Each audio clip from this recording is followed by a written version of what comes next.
¿Alguna vez ha visto en la placa de un automóvil las siguientes palabras? En caso de rapto, el automóvil quedará sin conductor.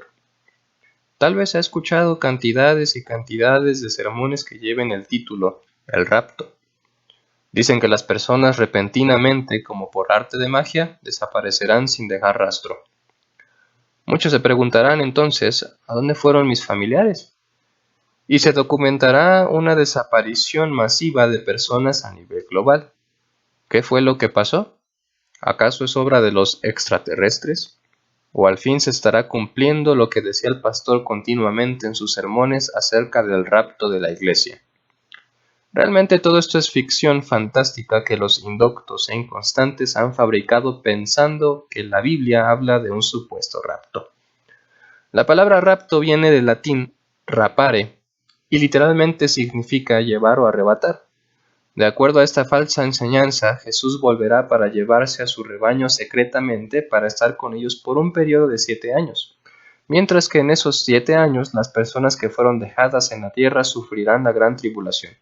Concluyendo estos imaginarios 7 años, Cristo descenderá con los cristianos que fueron raptados para establecer el reino de 1000 años de Jesús basado en Jerusalén. Quienes creen en esta enseñanza pretenden tomar autoridad para predicarla, usando mal, Primera de Tesalonicenses capítulo 4 y versículo 17.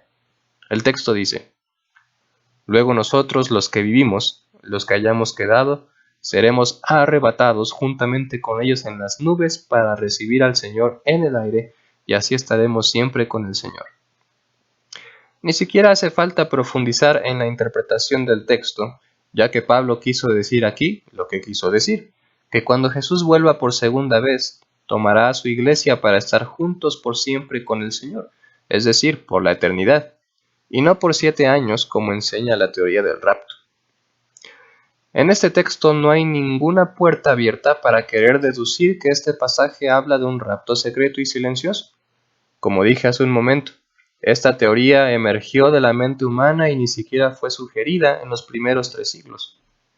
Esta teoría es de origen reciente, entre comillas, pues apareció a principios del año 1800 por medio del movimiento pentecostés fundado por Edward Irving.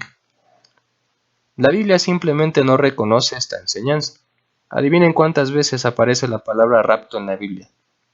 ¿Una vez? Tal vez 2. Tal vez 4 o posiblemente 6 o 8. La verdad, queridos amigos, es que en ninguna ocasión esta palabra aparece en la Biblia. Sí, entiendo que hay algunas palabras que la Biblia no contiene y aún así son doctrinas muy fieles. Palabras como Trinidad, teocracia, sistema de fe, etc. Sin embargo, la idea o el concepto de estos 3 ejemplos son 100% bíblicos. Por el contrario, la idea de un rapto secreto es totalmente ajena a la Biblia. Sabiendo que el término rapto o la idea del mismo es inexistente en las páginas de la Biblia, ¿por qué predicarla? Y sobre todo, ¿por qué creerla? El mundo religioso necesita entender y practicar este mandato. Si alguno habla, hable conforme a las palabras de Dios. Primera de Pedro capítulo 4 y versículo 11. Y la enseñanza del rapto simplemente no forma parte de las palabras de Dios. Pero algunos harán objeciones diciendo que de la palabra arrebatados en Primera de Tesalonicenses capítulo 4 y versículo 17. La palabra griega en este texto es arapagesometa. Lo voy a deletrear por si están haciendo notas. H-A-R-P-A-G-E-S-O-M-E-T-H-A. Y tal palabra nunca provee la idea de un rapto secreto. Ahora consideremos el contexto para no caer en el error de tomar un texto sin su contexto para formar un pretexto.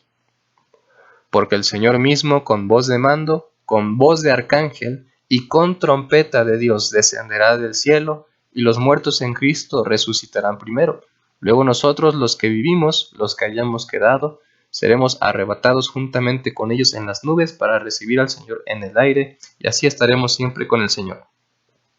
Primera de Tesalonicenses capítulo 4 y versículos 16 al 17. ¿Se da cuenta que este contexto no nos da la noción de un advenimiento silencioso de Jesús para raptar a sus santos? El texto nos dice todo lo contrario. ¿Voz de arcángel? trompeta de Dios. Verdaderamente este es el texto más ruidoso del Nuevo Testamento y es totalmente contrario a la idea de un advenimiento silencioso de Jesús como enseña la teoría del rapto.